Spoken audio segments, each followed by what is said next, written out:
Alright guys, I'm going to show you how to install a metal support post, a prop for trees. Start by figuring out where the thing's going to go.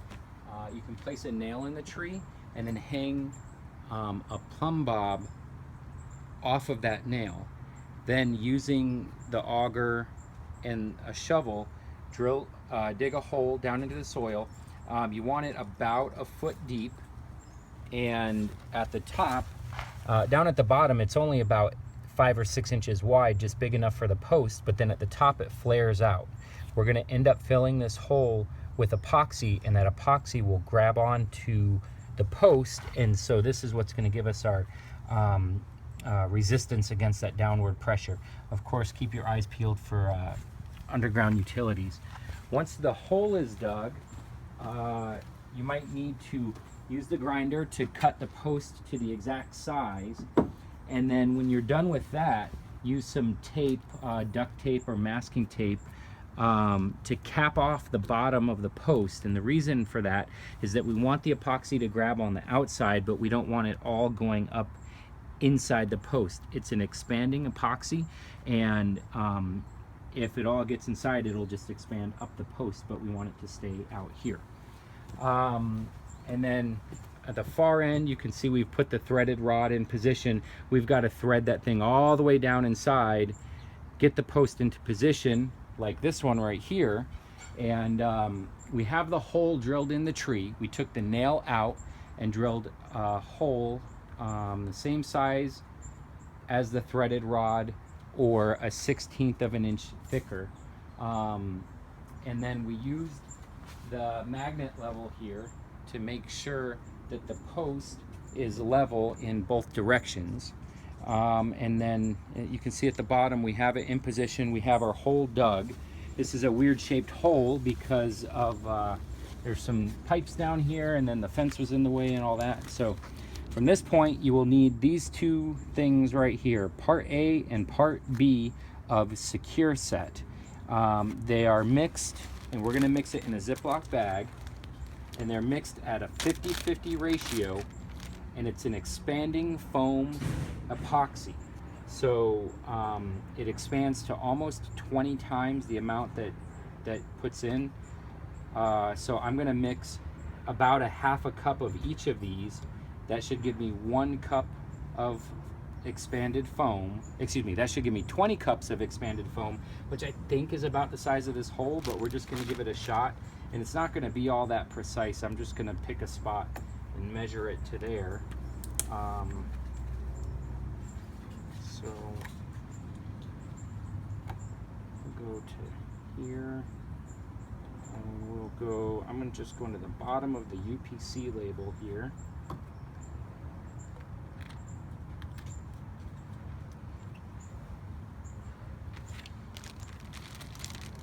Dump all of that in, and then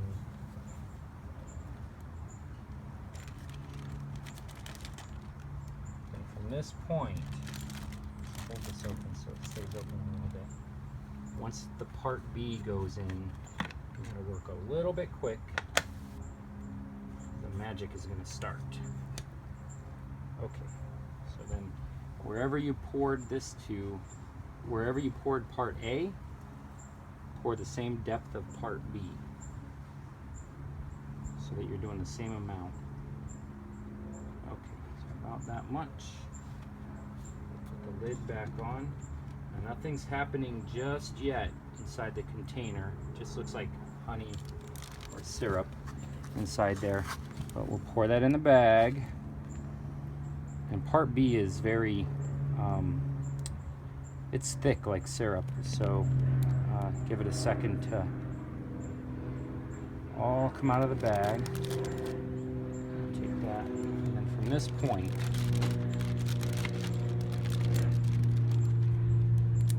Ziploc it, get most of the air out of there, and then mix it together, and it's going to turn colors to like a kind of a milky color. And we want to make sure we have all the color evenly distributed. There's some dark right there. Get that all mixed in nice and even. and it's going to start expanding a little bit in the bag. The first minute or so you've got time to mix, but it's pretty good. There's a little bit of dark up in that corner, so we'll get that mixed in. Okay,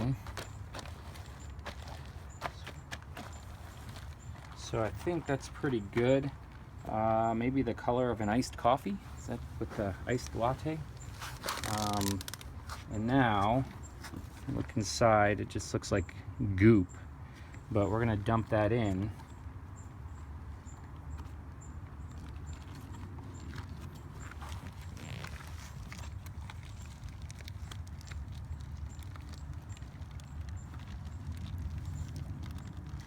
This might not be quite enough, but we can always, if you don't put enough, no big whoop, you can just grab another bag and mix up another batch. Yeah, but I think even when this mixes to 20 times, it's gonna need some more. So we'll let that set and start mixing. And I'm gonna throw this bag away, and then we'll grab another bag and do it again. All right, so we're doing our second batch. If you look down, you can see that it's expanded quite a bit, but we didn't get around the back of it. So I have a little idea I'm gonna share with you. I have the part B in here already, and I put that in first because it's so thick. And the part A comes out, it's much more runny.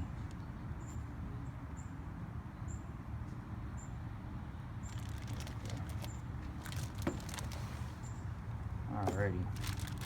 So again, fold it, let the air out.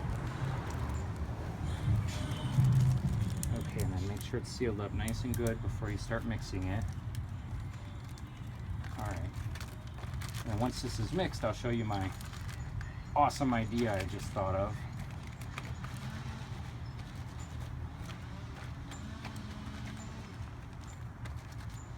Somebody's using a chainsaw.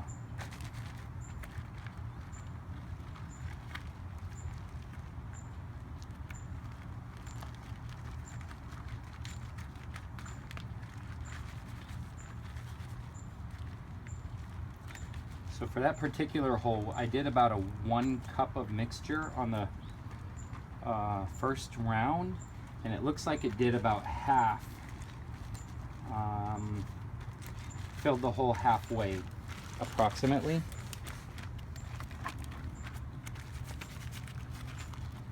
And it took about 10 minutes to expand up to that size, and then it takes about an hour for it to get up to full strength.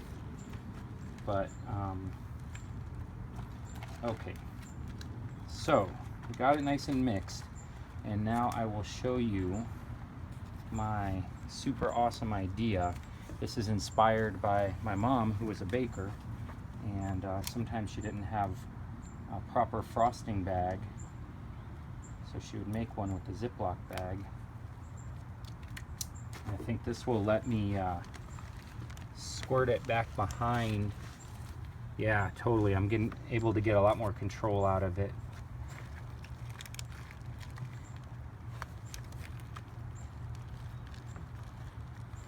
Okay. Yeah. So now that's all completely behind it, and then we'll see if we can squish the rest out on top of this. And it doesn't need to go completely to the top of the hole, and it's better if it's about 1 inch lower, and then you can throw some of this extra dirt that we dug out back on top, and it'll kind of make it look like it's just magically in the ground. All right, so let's get as much of this product. Yeah, this is definitely way better using the frosting bag technique, because I'm able to get a lot more of that product out. Make sure you have some rubber gloves on. And I'm actually letting the foam build up a little bit in the bag, and then that way it makes it easier to squish it all out. I thought I had squished it all out before, but then let's see, we got a few more globs. Oh, And got some coming out the backside. Okay, I guess we'll stop right there.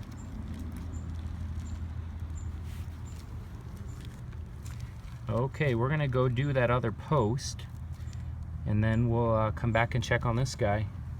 Probably end up leaving it however it wraps up. All right, so we have the nail in position, the hole is dug, the bottom of the post is taped off. Theoretically, I could pull this nail and drill a 2 to 3 inch hole into the tree, but we're not gonna do it just yet because it might not end up right at that exact spot, depending on how well the post sits in the hole. So we're gonna take the post, get it into position. Now just a little bit more.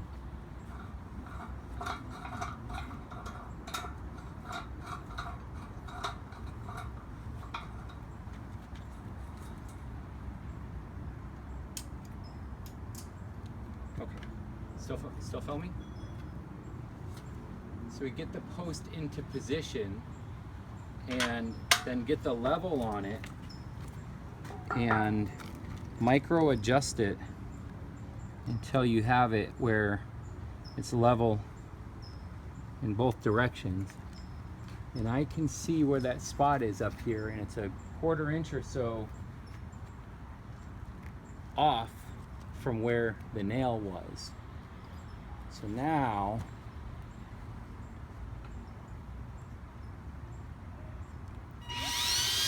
I'm going to drill a hole. Towards you a little bit. Okay. There you go. It only needs to go 2 or 3 inches up into the wood, and then we'll extend this. So from this point, we'll get the post into position, and we might have to do some micro adjusting, but we'll keep going. So I'm just going to expand this until it just barely fits, and then I'll thread it. Okay, so that's in position and it's sitting level. So at this point, I'm gonna leave it right where it's sitting, and we'll go ahead and put the foam in, the foam epoxy in, and then once the base is set, then we'll come back and push the threaded rod up. All right, it's been about 20 minutes over here. This thing has expanded so much that it is over the top of the hole. It's still a little soft. You can see it's got some give to it, but we'll show you the other one in a second. It's really hard. I'll use the Sawzall here to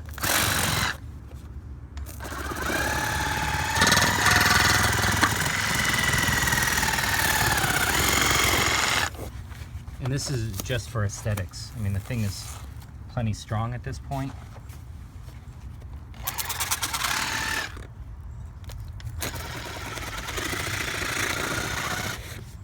But we want to backfill this back down below grade level.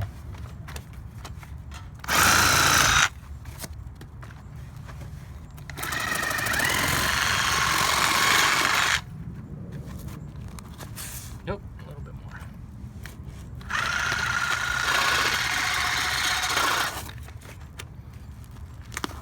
There we go. I think that should do it. Okay. So from this point, we'll just backfill this all in. We're getting it underneath. And over the next hour or so, this is gonna turn, believe it or not, rock hard. You know what, let me take a little bit more of this off along the edge.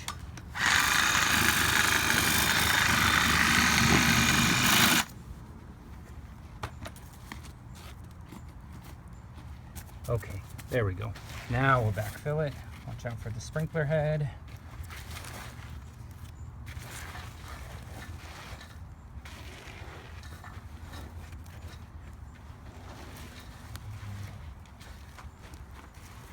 we'll come and trim these roots. Scoop up this extra soil. Throw that in the green bin or in the truck. And we will be good to go. Let's go take a peek at the other one. It's done now. All right, let's head over there.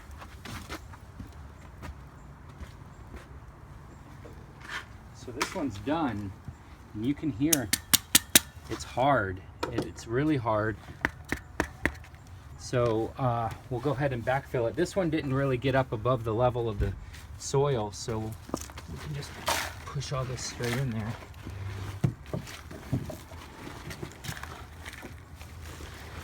Put some around the back.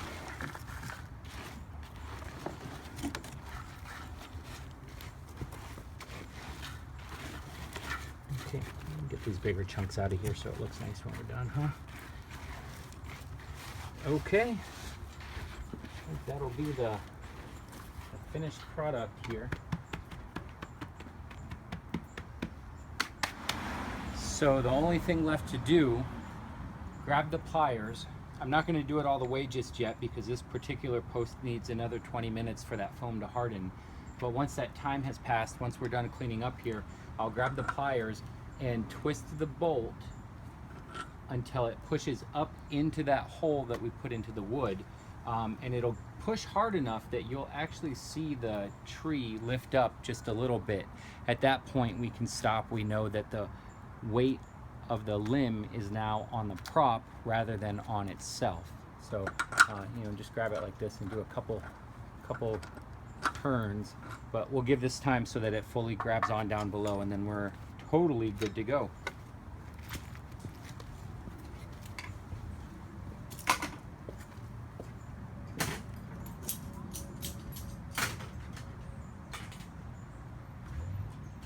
Okay, I'm gonna grab this thing and start cranking it, and you'll see the tree get lifted up a little.